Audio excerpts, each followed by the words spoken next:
Vous savez, il y a une question bête qui m'a toujours perturbé.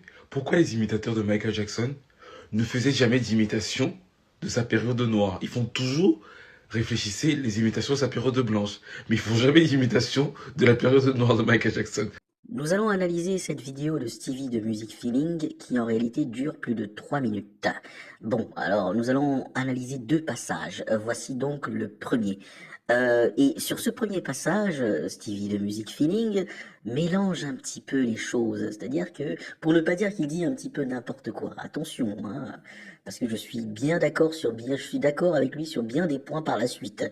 Mais là, nous avons beaucoup d'imitateurs blancs de Michael Jackson qui imitent la période Jackson 5, c'est-à-dire la période où Michael Jackson est noir.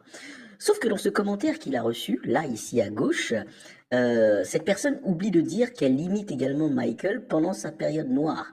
Elle pense que Stevie parle du fait qu'ils doivent être noirs pour l'imiter. Mais non, pas du tout. Il ne doit pas forcément être noir pour l'imiter. Mais elle oublie de l'expliquer dans son commentaire. Mais c'est un commentaire que j'ai toutefois trouvé intéressant et mesuré. Regardez la réponse sur la droite de votre écran. Je vous laisse deviner qui a donné cette réponse. Pourquoi? Alors, c'est-à-dire qu'il faut dire la vérité. Je pense personnellement que si Michael Jackson n'avait pas été blanc, euh, il y a beaucoup de personnes qui ne se seraient pas identifiées à lui. Voilà. C'est comme dans les tribunaux, hein. Quelqu'un de blanc qui est jugé par un blanc a bien plus de chances de s'en sortir pour les mêmes cas qu'un homme noir, hein. C'est quelque chose que beaucoup de personnes se sont rendues compte.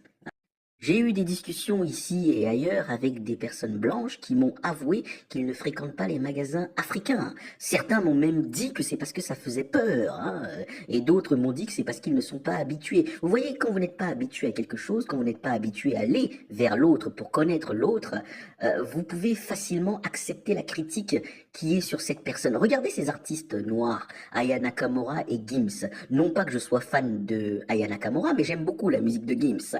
Et je trouve qu'ils reçoivent beaucoup de critiques. Non pas que les critiques sont parfois à tort, hein, mais très souvent les critiques sont à tort. Si on compare maintenant avec les artistes blancs, j'ai l'impression qu'ils reçoivent beaucoup moins de critiques que ces deux autres-là. Et je parle bien d'artistes en France. Donc oui, je pense que c'est parce que des gens s'identifient à Michael. Mais ça, vous voyez, c'est une conversation qu'on a souvent eue, mon meilleur ami et moi.